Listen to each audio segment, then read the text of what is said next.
अस्सलाम वालेकुम स्टूडेंट्स। जब चैप्टर नंबर 5 की रिवीजन स्टार्ट करते हैं, इस चैप्टर का नाम है tissues, organs and organ systems. सबसे पहले है द लेवल्स ऑफ ऑर्गेनाइजेशन। अब ऑर्गेनाइजेशन कहते हैं एक तंजीम, एक तरतीब। अब जितने भी ज़िंदा जानदार इस ज़मीन के ऊपर मौजूद हैं, हम उनके अंदर ऑर्गेनाइजेशन के लेवल्स को स्टडी करेंगे कि किस किस लेवल के ऊपर उनकी तरतीब बनी हुई है। अब अगर आप नीचे टेबल को देखें तो ये वो लेवल्स के नाम लिखे हुए हैं जो हम जानदारों के अंदर मौजूद होते हैं। सबसे पहले है एटॉमिक लेवल। अब हमारा सबसे छोटा लेवल देखा जाए हमारे अंदर तो हम एटम्स से ही स्टार्ट हो रहे हैं। अब एटम्स किसे कहते हैं, इसकी एक्सप्लेनेशन है atoms are defined as the smallest unit of an element. Element का ये सबसे एक छोटा यूनिट है that still maintains the property of that element, जो उस एलिमेंट की खसूसियात को ज़हर करता है। एलिमेंट का वो छोटा से छोटा हिस्सा जो उस एलिमेंट की खसूसियात के बारे में बताए उसको कहते हैं एटम। इसकी एग्जांपल क्या है, कार्बन, हाइड्रोजन, ऑक्सीजन। उसके बाद है molecular level. Atoms combine to form molecules. जब एक जैसे एटम आपस में मिलते हैं तो क्या बनता है, मॉलिक्यूल बनता है। Which can have entirely different properties than the atoms they contain. तो जब मुख्तलिफ एटम्स आपस में मिलते हैं तो उनके मिलने से मॉलिक्यूल बनता है। अब उस मॉलिक्यूल की जो खसूसियात होती है वो उन एटम्स की खसूसियात से मुख्तलिफ होती है, जैसा कि वाटर, डीएनए, कार्बोहाइड्रेट्स। उसके बाद है organelle level. Biomolecules assemble, assemble कहते हैं इकट्ठा होना, in a specific way to form organelle. जब वो मॉलिक्यूल्स जो जानदारों के जिस्म के अंदर पाए जाते हैं उनको कहते हैं बायोमोलिक्यूल्स। जब वो बायोमोलिक्यूल्स आपस में मिलती हैं, इकट्ठे होते हैं, तो उनके इकट्ठे होने से एक ऑर्गेनेली बनती है। Organelles are the sub cellular structure. अब ये जो ऑर्गेनेली है ये सेल से एक छोटी चीज़ है, जैसा कि न्यूक्लियस, राइबोसोम। उसके बाद है cellular level. Cells are the smallest unit of life. जानदारों का सबसे छोटा जो यूनिट है, जहाँ से एक ज़िंदगी स्टार्ट होती है, जहाँ से एक जानदार काम करना शुरू करता है, उसको कहते हैं cell. Cells are enclosed by a membrane or cell wall and in multicellular organism often perform specific function। अब ये जो सेल होते हैं ये या तो सेल मेम्ब्रेन या सेल वॉल के अंदर बंद होते हैं, और मल्टी सेलुलर ऑर्गेनिज्म के अंदर ये सेल अपने ख़ास काम करता है, जैसा कि muscle cell, skin cell, neuron cell. उसके बाद है tissue level. Tissues are groups of cells with similar functions. जब एक जैसा काम करने वाले सेल आपस में मिलते हैं तो टिश्यू बनते हैं। एग्जांपल क्या है, muscle tissue, epithelial tissue, connective tissue. उसके बाद है organ level. Organs are two or more types of tissues that work together to perform a specific task. जब एक जैसा काम करने वाले मुख्तलिफ टिश्यूज़ आपस में मिलते हैं तो उनके मिलने से जो चीज़ बनती है, जो लेवल बनता है, उसे कहते हैं ऑर्गन लेवल। इसकी एग्जांपल क्या है, हार्ट, लीवर, स्टमक। उसके बाद है organ system level. An organ system is group of organs that perform related function. जब एक जैसा काम करने वाले मुख्तलिफ ऑर्गन्स आपस में मिलकर काम करते हैं तो उसको क्या कहते हैं, organ system. Example digestive system, circulatory system. उसके बाद है organism level. An organism has several organ system that function together. अब ये जो जब मुख्तलिफ ऑर्गन सिस्टम आपस में मिलकर काम करते हैं तो उनके मिलकर काम करने की वजह से जो एक नया जानदार वजूद में आता है उसे कहते हैं ऑर्गेनिज़म, या एक नई चीज़ बनती है उसको कहते हैं ऑर्गेनिज़म। तो आप ये भी कह सकते हो आसान अल्फाज में कि एक ऑर्गेनिज़म, एक जानदार, मुख्तलिफ ऑर्गन्स या ऑर्गन सिस्टम से मिलकर बना होता है। एग्ज़ाम्पल इसकी ह्यूमन है। अब वन बाई वन हम इन ऑर्गन्स की डिटेल पढ़ते हैं। सबसे पहले है organs. Organs such as heart, the lungs, the stomach, the kidneys, the skin and the liver are made up of two or more types of tissues organized to serve a particular function. ये जितने भी organs के नाम लिए गए हैं वो कहता है ये सारे के सारे दो या दो से ज़्यादा ऐसे टिश्यू से मिलकर बने हुए हैं जो एक ही तरह का काम करते हैं। For example the heart pumps blood, जैसा कि दिल खून को पंप करता है। Lungs bring oxygen and eliminate carbon dioxide. जो फेफड़े हैं वो ऑक्सीजन को अंदर ले आते हैं जिस्म के और कार्बन डाइऑक्साइड को बाहर निकालते हैं। And the skin provides a barrier रुकावट to protect internal structure from the external environment. अब इस स्किन का ये काम है कि हमारे जिस्म के अंदर और जिस्म के बाहर वाली चीज़ों के दरमियान रुकावट पैदा करना, उसे जिस्म के अंदर ना जाने देना। Most organs contain all 4 tissues types. और कुछ या अक्सर ऑर्गन्स ऐसे हैं जिनके अंदर चारों मुख्तलिफ टिश्यूज़ मौजूद होते हैं। The layered levels walls of the stomach provide a good example of how tissues form an organ। वो कहता है यहाँ पर एक स्टमक की मिसाल दी गई है कि एक स्टमक जो एक ऑर्गन है वो किस तरह से मुख्तलिफ टिश्यू से मिलकर बना हुआ है। The inside of the stomach is lined by epithelial cells. अब स्टमक की जो अंदर वाली साइड है वो एपिथेलियल सेल से मिलकर बनी हुई है। विच सेक्रेट म्यूकस। अब ये सेल म्यूकस लेसदार चीज़ खारिज करते हैं। हाइड्रोक्लोरिक एसिड HCl खारिज करते हैं। एंड पेप्सिन एंजाइम, और पेप्सिन एंजाइम खारिज करते हैं। कौन? ये एपिथेलियल सेल्स कहाँ पर मौजूद होते हैं? मैदे के अंदर वाली साइड पे। Around the epithelial layers a layers of connective tissue and smooth muscles. और उस एपिथेलियल सेल्स के इर्द गिर्द कनेक्टिव टिश्यू और स्मूथ मसल्स की लेयर मौजूद होती हैं। अलॉन्ग विद ग्लैंड्स, उसके अंदर ग्लैंड्स भी शामिल होते हैं। ब्लड वेसल्स, खून की नालियाँ भी होती हैं। एंड न्यूरॉन्स, और न्यूरॉन सेल भी मौजूद होते हैं जिनका काम होता है मैसेज को एक जगह से दूसरी जगह पहुंचाना। The smooth muscle contract to move food through the gut. अब वो जो स्मूथ मसल्स हैं वो कंट्रैक्ट होते हैं ताकि जो खुराक है वो कहाँ चली जाए? गट के अंदर, हमारा जो डाइजेस्टिव सिस्टम है उसके अंदर चली जाए।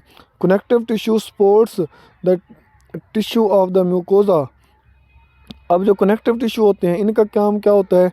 ये सपोर्ट करते हैं किसकी? म्यूकोजा की। म्यूकोजा एक लेयर का नाम है मैदे की। And connect it to the muscular layer, और उस म्यूकोजा को मस्कुलर लेयर के साथ जोड़ते हैं। The blood supply of the sub mucosa provides nutrients to the wall of stomach. और फिर वहाँ उस तरफ खून आता है। खून क्या करता है? वो स्टमक की वॉल को न्यूट्रिएंट्स देता है, खुराक देता है ताकि वो सही से काम कर सकें। Nervous tissue in the sub mucosa control muscle smooth muscle contraction and secretion of digestive substances. अब इस नर्वस टिश्यू का क्या काम है मैदे के अंदर? इसका काम ये होता है कि स्टमक की वॉल्स को या स्मूथ मसल को सही तरह से कंट्रैक्ट करवाना और उस डाइजेशन के दौरान जितनी भी चीज़ें इस्तेमाल होनी है उनको खारिज करवाना। अब देखें, अब ये जो स्टमक है ये एक ऑर्गन है और जो बहुत सारे मुख्तलिफ चारों किस्म के टिश्यू से मिलकर बना हुआ है और हर टिश्यू का काम भी आपने देखा है। उसके बाद है ऑर्गन सिस्टम। अब ये जो ऑर्गन सिस्टम होगा ये किससे मिलकर बना होगा? जब एक जैसा काम करने वाले मुख्तलिफ ऑर्गन्स जब आपस में मिलते हैं तो उनके मिलने से क्या बनता है? Organ system. अब इसकी एग्जांपल क्या है? The heart and the blood vessels make up the cardiovascular system. अब हमारा दिल और हमारे खून की नालियाँ ये आपस में मिलकर एक ऑर्गन सिस्टम बनाती हैं जिसको कहते हैं cardiovascular system. They work together to circulate the blood. अब इनका काम क्या होता है दिल और खून की नालियों का? इनका काम ये होता है कि खून को पूरे जिस्म के अंदर सर्कुलेट करना। Bringing oxygen and nutrient to cell throughout the body. Oxygen और न्यूट्रिएंट्स को, खुराक को जिस्म के हर सेल तक पहुंचाना। And carrying away carbon dioxide and metabolic waste. और गंद और कार्बन डाइऑक्साइड को फिर सेल से लेकर जिस्म के बाहर निकालना। Another example is the respiratory system which brings oxygen into the body and gets rid of carbon dioxide. और एक और एग्जांपल है रिस्पिरेटरी सिस्टम, ये भी ऑर्गन सिस्टम की एक एग्जांपल है। अब इसका क्या काम है? ऑक्सीजन को जिस्म के अंदर ले जाना और कार्बन डाइऑक्साइड को जिस्म के बाहर निकालना। अब इसके अंदर क्या क्या शामिल है, कौन से ऑर्गन शामिल हैं? Nose, mouth, pharynx, larynx, trachea and lungs. उसके बाद है organ system work together. Just as the organ in an organ system work together to accomplish their task. The different organ system also cooperate to keep the body running. वो कहते हैं जिस तरह से एक ऑर्गन सिस्टम के अंदर मुख्तलिफ ऑर्गन्स मिलकर काम कर रहे होते हैं, उसी तरह एक जिस्म के अंदर भी बहुत सारे ऑर्गन सिस्टम आपस में मिलकर काम कर रहे होते हैं ताकि वो जो जिस्म है वो अपना काम कर सके। जैसा कि वो उसने भागना है तो उसके भागने के लिए भी हमारे जिस्म के बहुत सारे ऑर्गन सिस्टम आपस में मिलकर काम करेंगे तो ही वो भाग सकेगा। For example, the respiratory and the circulatory system work closely together to deliver oxygen to cells and get rid of carbon dioxide that these cells produce. वो कहता फॉर एग्जाम्पल एक जानदार है, उसने भागना है। अब उस भागने के दौरान उस जानदार को ऑक्सीजन भी चाहिए होगी और कार्बन डाइऑक्साइड भी उसके जिस्म से निकलना ज़रूरी है। तो ये काम कौन करेगा? हमारा रिस्पिरेटरी सिस्टम और हमारा सर्कुलेटरी सिस्टम, ये दोनों सिस्टम आपस में मिलकर काम करेंगे तो ही ऑक्सीजन भी मिल पाएगा और कार्बन डाइऑक्साइड भी निकल पाएगी। The circulatory system picks up oxygen in the lungs and drop it of in the tissues. Circulatory system क्या करेगा? फेफड़ों से ऑक्सीजन को ले आएगा और टिश्यूज के अंदर आकर छोड़ देगा। Then perform the reverse function for carbon dioxide, और फिर वहाँ से कार्बन डाइऑक्साइड को लेके दोबारा फेफड़ों के पास चला जाएगा। The lungs expel the carbon dioxide and bringing in new oxygen containing air, और लंग्स क्या करेंगे? वो कार्बन डाइऑक्साइड को जिस्म से बाहर भेज देंगे और ऑक्सीजन को जिस्म के अंदर ले आएंगे। Only when both systems are working together can oxygen and carbon dioxide are successfully exchange between the cells and the environment. तो जब ये दोनों का सिस्टम आपस में मिलकर काम कर रहे होंगे तब ही हमारे माहौल और हमारे जिस्म या सेल के दरमियान ऑक्सीजन और कार्बन डाइऑक्साइड का तबादला हो पाएगा। क्योंकि अगर रिस्पिरेटरी सिस्टम काम नहीं करेगा तो ऑक्सीजन जिस्म के अंदर नहीं आएगा। तो अगर वो ऑक्सीजन आ भी गया है फेफड़ों तक, तो अगर सर्कुलेटरी सिस्टम काम नहीं करेगा तो ऑक्सीजन हर सेल तक पहुंच नहीं पाएगा। इसलिए हमारे जिस्म के मुख्तलिफ ऑर्गन सिस्टम्स आपस में मिलकर काम कर रहे होते हैं। उसके बाद है होम्योस्टेसिस। द टेंडेंसी कहते हैं एबिलिटी, सलाहियत, टू मेंटेन अ स्टेबल कहते हैं कायम, ठीक, रिलेटिवली कांस्टेंट कहते हैं बरकरार, internal environment is called homeostasis. हमारे जिस्म के अंदरूनी हालत को बरकरार रखने की सलाहियत को होम्योस्टेसिस कहते हैं। चाहे बैरूनी बाहर के माहौल के अंदर कुछ भी हो रहा हो, लेकिन हमारे जिस्म के अंदर के माहौल को तब्दील ना होने देना, अपने जिस्म के अंदरूनी हालात को कायम रखना, इस सलाहियत को कहते हैं होम्योस्टेसिस।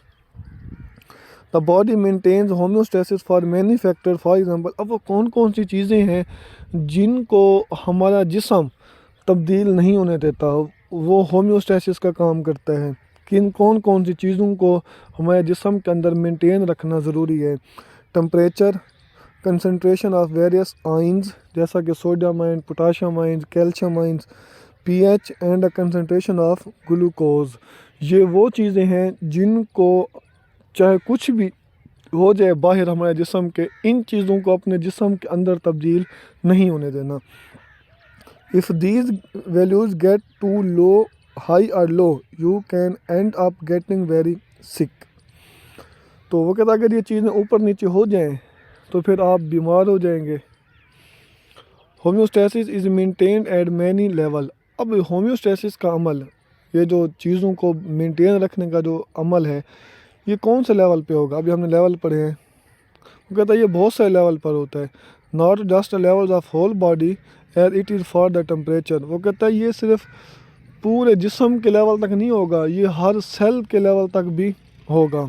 फॉर इंस्टेंस, मिसाल के तौर पर, the stomach maintains a pH that is different from that of the surrounding organs. वो कहते हैं जैसा कि अब मैदा है, अब मैदे के अंदर जो पीएच होगी वो दूसरे ऑर्गन्स के मुकाबले में मुख्तलिफ होगी।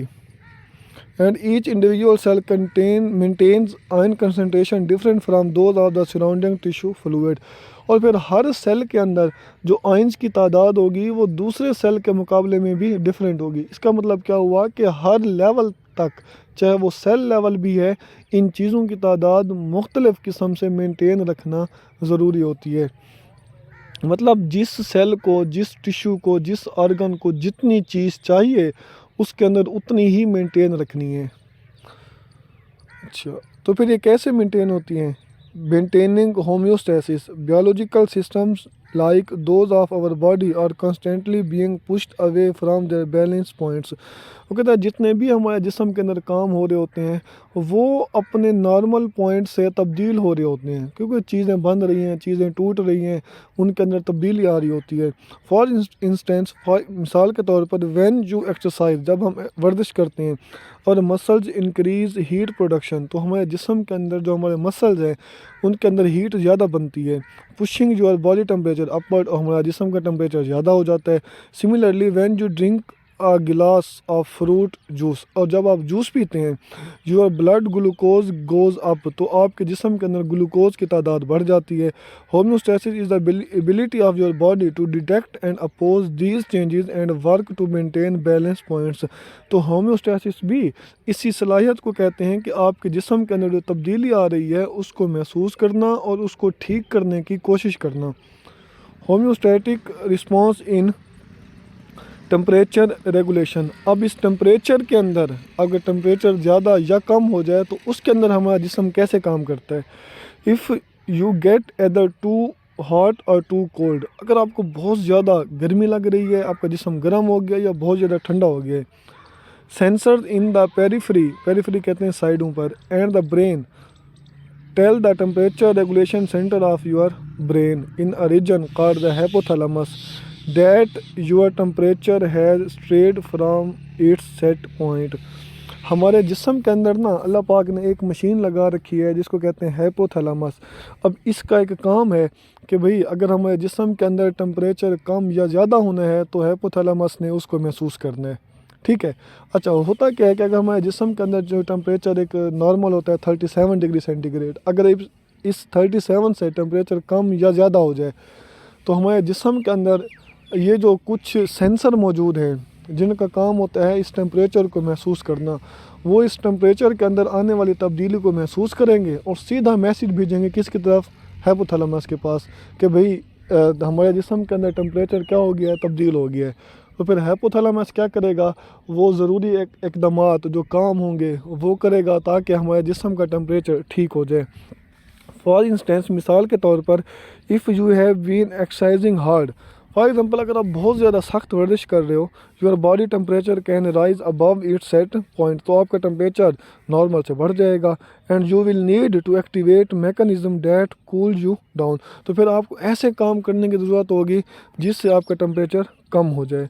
Blood flow to your skin increase to speed up heat loss into your surroundings, तो अब देखें वो कैसे आपके जिस्म के अंदर जो एक्स्ट्रा हीट है वो खारिज होगी, आपका टेम्परेचर कैसे कम होगा। एक क्या होगा, हमारे जो स्किन है, हमारे स्किन की तरफ जो ऑक्सीजन का फ़्लो, ब्लड का फ़्लो है, खून की तादाद है वो ज़्यादा आने लग जाएगी। क्यों, ताकि उस खून के अंदर जो हीट है वो हमारे स्किन के अंदर आकर हमारे माहौल में निकल जाए। And you might also start sweating, so the evaporation of sweat from your skin can help you cool off, और फिर आपको पसीना आएगा।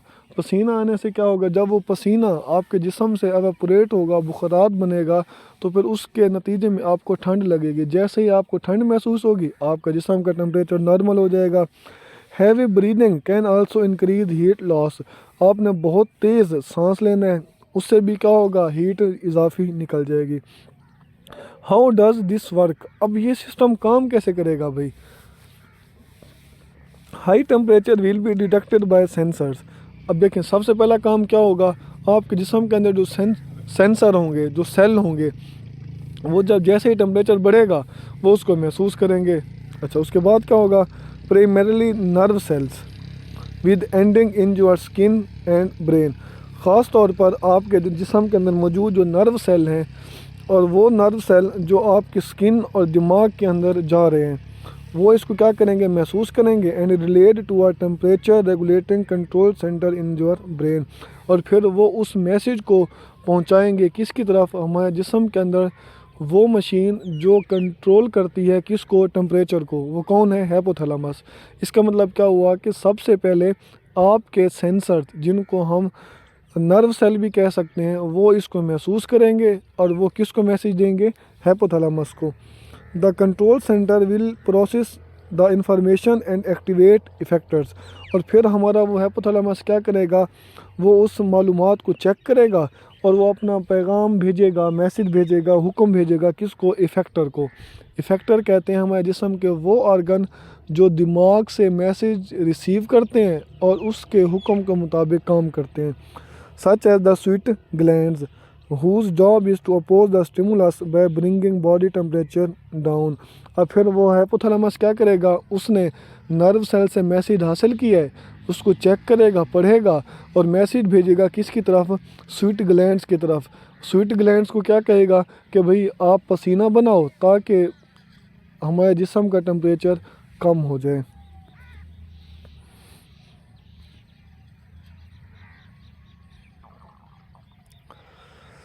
उसके बाद है प्लांट टिश्यूज़। अब हम कुछ पौधों के अंदर मौजूद टिश्यूज़ के बारे में पढ़ते हैं। Plants are multi cellular eukaryotes with tissue system. अब ये जो प्लांट्स हैं ये भी मल्टी सेलुलर यूकैरियोट्स हैं और इनके अंदर क्या होते हैं, ऑर्गन सिस्टम कम होता है लेकिन टिश्यू सिस्टम ज़्यादा होता है। Plants tissues are composed of cells that are similar and perform a specific function. पौधों के अंदर मौजूद जो टिश्यू होते हैं वो ऐसे सेल से मिलकर बने होते हैं जिनका काम एक जैसा होता है। Different tissues combine to form organ. जब मुख्तलिफ टिश्यू आपस में मिलते हैं तो ऑर्गन बनता है। Each organ it self is also specific for particular function together making of the tissue system. और हर ऑर्गन क्या करता है, अपने ख़ास काम अदा करता है। Plant tissue differentiate into 3 main types. अब पौधों के अंदर जो टिश्यू है उन्हें 3 टाइप्स में तकसीम किया गया है, dermal, ground and vascular tissue. Dermal tissue covers and protect the plant. अब ये जो डर्मल टिश्यू होते हैं इनका क्या काम होता है, पौधे को कवर करना और हिफाजत करना। The ground tissues serve as site for photosynthesis. और जो ग्राउंड टिश्यू होते हैं वो फोटोसिंथेसिस का अमल करने में मदद देते हैं एंड प्रोवाइड सपोर्ट और सहारा देते हैं and helps to store water and sugar. और पानी और शुगर को, ग्लूकोज को स्टोर करने में मदद देते हैं। The vascular tissues transport water, mineral and sugar to different parts of the plant. और जो वेस्कुलर टिश्यू होते हैं वो पानी, मिनरल्स और शुगर को पौधे के मुख्तलिफ हिस्सों में पहुँचाने में मदद करते हैं। Plant organs and organ system relation with plant physiology. अब हम पौधे के अंदर मौजूद जो ऑर्गन और ऑर्गन सिस्टम्स हैं वो पौधे के काम के मुताबिक उनका रिलेशन देखते हैं कि वो किस तरह से पौधे के अंदर मौजूद ऑर्गन और ऑर्गन सिस्टम मिलकर काम करते हैं। Plant tissues form organs. अब जो पौधे के अंदर मौजूद टिश्यू होते हैं वो आपस में मिलकर ऑर्गन बनाते हैं। कौन से organ, leaves, stems, roots, each of which perform a specific set of function. और हर ऑर्गन फिर अपना अपना ख़ास काम करता है। जैसा कि लीव्स परफॉर्म फोटोसिंथेसिस, पत्ते फोटोसिंथेसिस का काम करते हैं। Stem supports the plant. और जो स्टेम होता है, वो जो तना होता है, वो पौधे को सहारा देता है। एंड ट्रांसपोर्ट सब्सटेंसेस, और चीज़ों को एक से दूसरी जगह भेजने में मदद करता है। Together organs often work to form organ system. और ऑर्गन आपस में मिलकर ऑर्गन सिस्टम बनाते हैं। Vascular plants have 2 distinct organ system. और जो वेस्कुलर प्लांट्स हैं, जैसे बड़े बड़े पौधे हैं, उनके अंदर 2 वाजे क्या मौजूद होते हैं, ऑर्गन सिस्टम। कौन कौन से, शूट सिस्टम और root system. The shoot system consist of 2 portion. और शूट सिस्टम 2 हिस्सों से मिलकर बना होता है। The vegetative part of the plant such as leaves and stems and the reproductive part of the plants which include flowers and fruits. अब ये जो शूट सिस्टम है ये किससे मिलकर बना होता है, वेजिटेटिव और रिप्रोडक्टिव पार्ट से। अब वेजिटेटिव पार्ट कौन कौन सा है, लीव्स और स्टेम्स। और रिप्रोडक्टिव पार्ट कौन सा है, फ्लावर्स और fruits. The shoot system generally grows above ground. अब ये जो शूट सिस्टम होता है, ये जो तना होता है, पत्ते होते हैं, ये ग्राउंड से बाहर उगते हैं। Where it absorb the light needed for photosynthesis. ये फिर क्या करते हैं, सूरज से रोशनी को जज्ब करते हैं ताकि फोटोसिंथेसिस का अमल हो सके। The root system which is usually underground. और जो रूट सिस्टम होता है वो ज़मीन के अंदर होता है। Anchor the plant into the ground. और पौधे को ज़मीन के अंदर धंसाने में मदद करता है, जैसे जड़ें होती हैं। एब्जॉर्ब वाटर एंड मिनरल्स, पानी और मिनरल्स को जज़्ब करता है। And serve as storage site for food, और फिर थोड़ी सी खुराक को भी अपने जिस्म के अंदर जमा करता है। अब देखें पौधे के अंदर कौन से हमने ऑर्गन सिस्टम पढ़े हैं, दो, शूट सिस्टम और रूट सिस्टम। शूट सिस्टम के दो हिस्से हैं, रिप्रोडक्टिव और वेजिटेटिव। रिप्रोडक्टिव के अंदर कौन कौन शामिल था, फ्रूट और फ्लावर। और उसके अंदर वेजिटेटिव में कौन शामिल था, लीव्स और स्टेम। उसके बाद है रूट सिस्टम। अब रूट सिस्टम के अंदर क्या शामिल है, जड़ें शामिल है। ये जड़ें कहाँ होती हैं, ज़मीन के अंदर होती हैं, पौधे को धंसाती हैं, पौधे ज़मीन से पौधे के लिए पानी वगैरह को जज़्ब करती हैं। उसके बाद है structure and function of cells of a leaf. अब एक पत्ते के अंदर जो सेल पाए जाते हैं उनके स्ट्रक्चर और उनका फंक्शन क्या होता है। लीव्स आर थिन, जो पत्ते होते हैं ये पतले होते हैं, फ्लैट होते हैं, सीधे होते हैं। Organ responsible for photosynthesis in the plant, इनका काम क्या होता है कि पौधे के अंदर फोटोसिंथेसिस का अमल करवाना। It develops laterally at the node, ये कहाँ से निकलते हैं, नोड से निकलते हैं, या फिर इससे नया नोड निकलता है, उभार। It is an important part of the shoot system as it perform photosynthesis and transpiration, ये शूट सिस्टम का सबसे अहम हिस्सा है। क्यों, क्योंकि ये दो काम करता है, फोटोसिंथेसिस का भी, ट्रांसपिरेशन का भी। Leaf cells need water, carbon dioxide and light for photosynthesis. अब ये जो पत्ते होते हैं उनके अंदर जो सेल होते हैं उनको पानी, कार्बन डाइऑक्साइड और फोटोसिंथेसिस के लिए रोशनी चाहिए। एंड ऑक्सीजन फॉर रिस्पिरेशन, और रिस्पिरेशन के लिए ऑक्सीजन चाहिए। Leaves transfer the synthesised food to other parts of the plant. अब ये जो पत्ते होते हैं इनका काम ये होता है कि जो खुराक तैयार की गई है उनको मुख्तलिफ हिस्सों तक पहुँचाना। So there are varieties of function and accordingly there are varieties of cell. तो इसका मतलब हम कह सकते हैं कि ये जो पौधे के पत्ते के अंदर जो सेल होते हैं उनका काम भी बहुत मुख्तलिफ हो सकता है, और वो जो सेल होते हैं वो अपना काम भी मुख्तलिफ तरीके से सर अंजाम दे सकते हैं ताकि वो पत्ता अपना काम कर सके। इसका मतलब क्या हुआ कि पत्ते के अंदर जो सेल होते हैं उन सेल का स्ट्रक्चर और फंक्शन क्या होता है, मुख्तलिफ हो सकता है। In the leaf each type of cell perform the specific function, और उस पत्ते के अंदर हर सेल अपना ख़ास काम करता है। सबसे पहले है epidermis is the outer most layer. अब हम उस पत्ते के बारे में पढ़ रहे हैं कि पत्ते में क्या क्या होता है। अब सब पत्ते के ऊपर जो लेयर मौजूद होती है, पहली एक चमकदार नज़र आती है, उसको कहते हैं epidermis. It is single layer of cell, ये सेल की सिंगल लेयर है, मतलब सेल से बनी हुई एक सिंगल पतली सी लेयर है। कवरिंग द लीफ सरफेस, जिसने पत्ते को कवर किया होता है। A waxy substance called cutin which perform the cuticle cover the upper epidermis, और उस एपिडर्मिस के ऊपर एक वैक्स, एक लेसदार लेयर है जिसको क्यूटन कहते हैं, वो मौजूद होती है। The function of epidermis is to protect the tissues and to prevent loss of water. अब इस एपिडर्मिस का काम ये होता है कि उन पत्तों के अंदर जो टिश्यू मौजूद हैं उनकी हिफाजत करना और उस पत्ते में से पानी के निकलने को बचाना। On the lower epidermis tiny pores are present called stomata, और उस पत्ते की जो नीचे वाली एपिडर्मिस है उस पर छोटे छोटे सुराख मौजूद होते हैं जिनको क्या कहते हैं, स्टोमेटा। ईच स्टोमा, और एक सुराख को क्या कहते हैं, stoma, is enclosed by two guard cells having chloroplast, और हर सुराख जिसको हम स्टोमा कह सकते हैं वो दो गार्ड सेल से मिलकर बना होता है और उनके अंदर क्लोरोप्लास्ट मौजूद होता है। The guard cells control the opening and closing of stomata.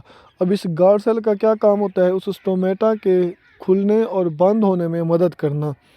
Exchange of carbon oxygen and carbon dioxide with the environment, ये माहौल के साथ कार्बन डाइऑक्साइड और ऑक्सीजन को तब्दील करने में भी मदद करते हैं। And evaporation of water vapours takes place through stomata, और फिर जो पानी बुखारात बन के निकलता है पत्ते में से वो भी स्टोमेटा के ज़रिए होता है। Between the two epidermal layers lies the group of cells called mesophyll. अब इस ऊपर और नीचे वाली एपिडर्मिस के दरमियान एक और लेयर मौजूद होती है जिसको कहते हैं mesophyll. These are of two types, और ये दो तरह की होती हैं mesophyll, palisade mesophyll and spongy mesophyll. The palisade mesophyll consist of 2 और 3 लेयर ऑफ सिलेंड्रिकल सेल्स। अब ये जो पैलिसेड मीज़ोफिल है ये 2 या 3 लंबे लंबे सेल्स की लेयर से मिलकर बने होते हैं। These cells contain many chloroplast. अब इसके अंदर बहुत सारे क्लोरोप्लास्ट होते हैं, मतलब जहाँ पर क्लोरोप्लास्ट होगा इसका मतलब वहाँ पर क्लोरोफिल है, जहाँ पर क्लोरोफिल है इसका मतलब वहाँ पर फोटोसिंथेसिस होगी। The spongy mesophyll consist of loosely arranged irregular shaped cells having chloroplast. लेकिन जो स्पॉन्जी मीज़ोफिल हैं वो बेतरतीबे सेल से मिलकर बने होते हैं और उनके अंदर भी क्लोरोप्लास्ट होता है। Large intercellular spaces are present among these cells. अब इन मीज़ोफिल लेयर के अंदर जो सेल होते हैं उनमें बहुत ज़्यादा क्या होती है, जैसे अभी मीज़ोफिल पर है ना, मीज़ोफिल के फिर 2 पड़ी हैं, पैलिसेड और स्पॉन्जी लेयर। अब ये जो स्पॉन्जी लेयर है ना, इनके अंदर जो सेल होते हैं उनमें बहुत ज़्यादा स्पेस होती है, खाली जगह होती है। This arrangement facilitates diffusion of gases. अब इनके दरमियान क्योंकि खला मौजूद है इसलिए यहाँ से गैसेस बहुत ज़्यादा निकलती हैं। Xylem vessel present in the leaves और लॉन्ग एंड डेड सेल। अब उन पत्तों के अंदर जो जैलम मौजूद होते हैं, जैलम सेल, वो मुर्दा होते हैं और लंबे होते हैं। Through xylem cell transpiration of water from root to leaves takes place. अब उन जैलम सेल के ज़रिए जड़ों से लेकर पत्तों तक पानी पहुँचता है। The phloem cells carry the prepared food from the leaf to other parts of the plant. और जो फ्लोएम सेल होते हैं पत्ते के अंदर, उनका काम होता है कि पत्ते से खुराक को उठाकर पौधे के जिस्म के हर हिस्से तक पहुँचाना।